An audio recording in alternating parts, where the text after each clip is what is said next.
Here's how to send a doodle on Instagram. So first, you need to go ahead and launch your Instagram application on your mobile device, log into your account, and open your Instagram conversation or the chat section. Go to the chat where you want to start a doodle.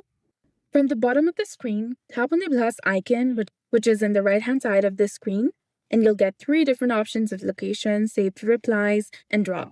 Tap on draw.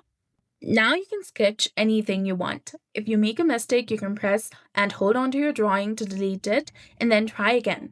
So go ahead, select any color that you want to, then simply try to draw in the chat section and then tap on this arrow icon to send it. And if you want to send it, tap on this arrow icon in the right-hand side of the screen and it will be sent to the specific chat.